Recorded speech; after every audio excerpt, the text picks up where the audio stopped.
Hello, my name is Ans, and today I'm going to be talking about the novel Their Eyes Were Watching God by Zora Neale Hurston.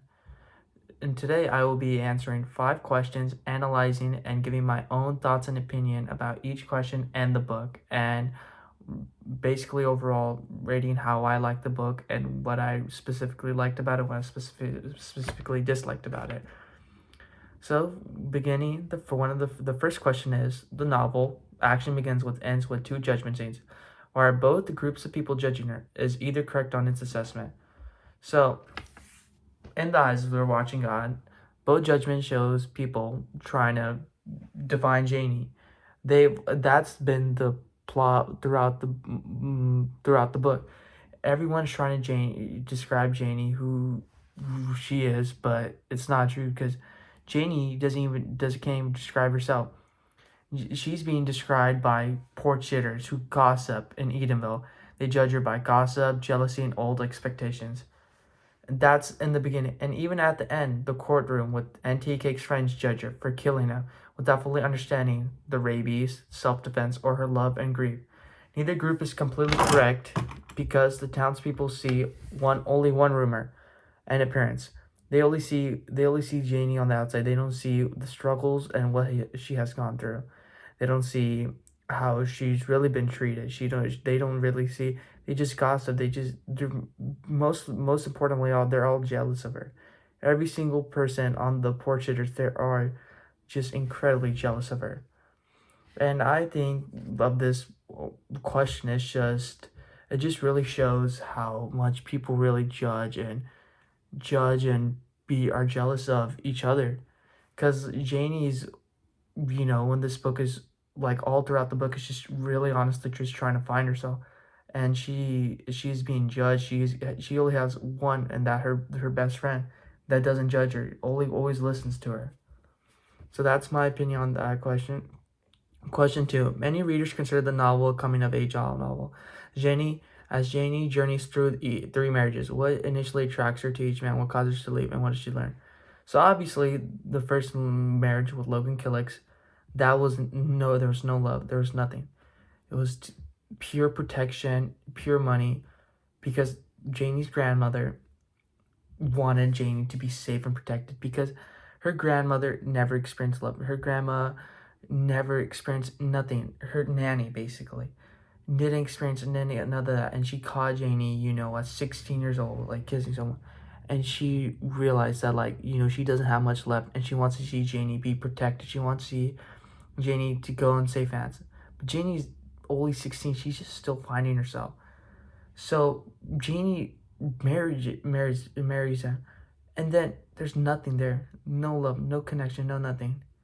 And then she ultimately leaves him for Joe Starks, who's at first is incredibly charming, like says this sweet stuff to her, like he knows what to say, he knows what to do with her. But then we start to realize Joe, he's Joe just sees Janie as like a trophy. A trophy ultimately is what Janie is to Joe. She's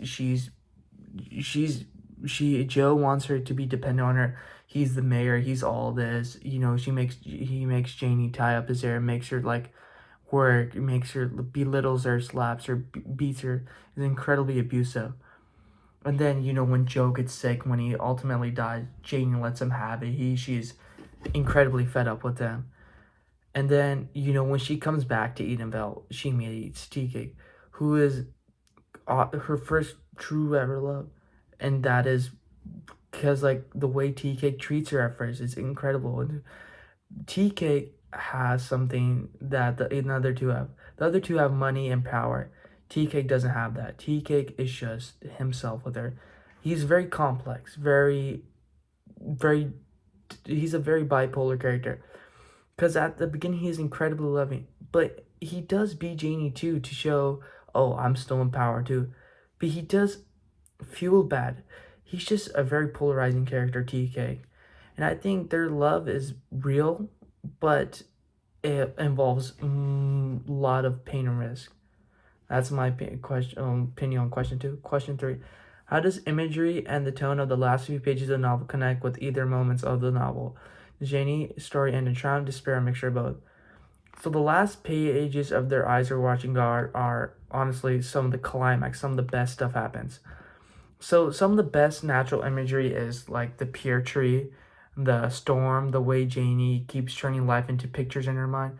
And Miss Zora Neale Hurston, she uses a lot of imagery, like the deep southern part to show like the beauty of the South and show like wow, because this is still 1920s, 30s to show what the South was really like.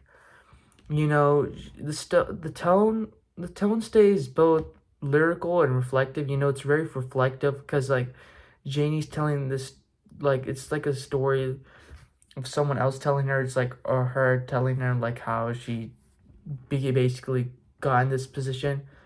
And I think obviously this just ends with the matches with the novel's larger blend of like with the blend of pain, beauty, and self-discovery.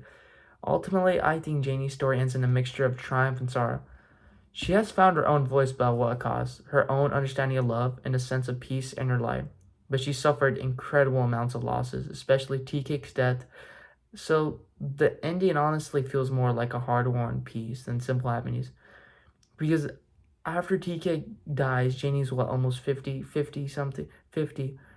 And do we honestly think she's gonna find love again? We honestly don't know, and I think that's what's the beauty of this book.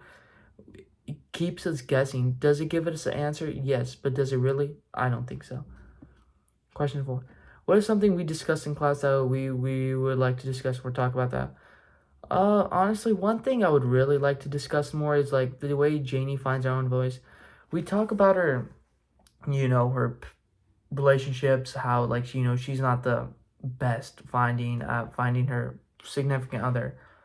I think that's what the discussion were really mostly about. But I think it would be a lot interesting to talk about her growth that happens in small ways too. It's very gradually. It takes her years to like start speaking for herself, thinking for herself, not letting other people define her.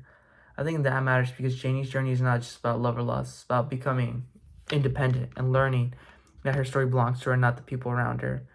And I think, focusing on more Janie on how she gradually learns, I think that would have been something nice to discuss. And question 5 is something, what do I want to talk about? Talk about something you want to talk about regarding this novel. So using specifics from the novel in your comment, you can give it a critique.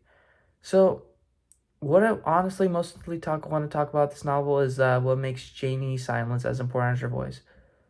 Throughout the novel, she bites her tongue. She doesn't speak. She knows when to speak, when not to speak. And then a lot of people talk over Nanny, Logan, Joe, even the porch readers. But Miss Zora Neale Hurston shows that Janie is always observing, judging, and learning.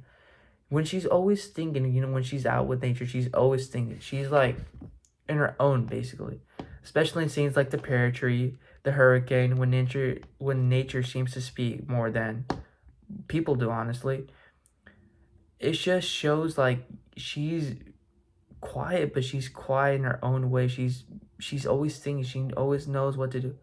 My critique is that some readers only focus on the romantical aspect of the book, but the book is only really about self, like going back to one of the questions about like coming of age. Everyone comes of age, everyone speaks up. Some people like Jane takes longer than others. Some people it may even take longer. Some people they learn early. And honestly, I think Janie's messages are important because each one they teach her well that she will not accept. And by the end, when she returns alone and speaks to Phoebe, she finally finds her own life in a way she could never before. Honestly, I really enjoyed reading the book. This was a really good book. I still think Alchemist was much better. But this was a really good read, and I would highly recommend it to anyone who is trying to find themselves or trying to just like think of what they're going through or like don't know or just bored, honestly. So I think Their Eyes Were Watching God by Ms. Zora Neale Hurston was a good book, and that's it. Thank you.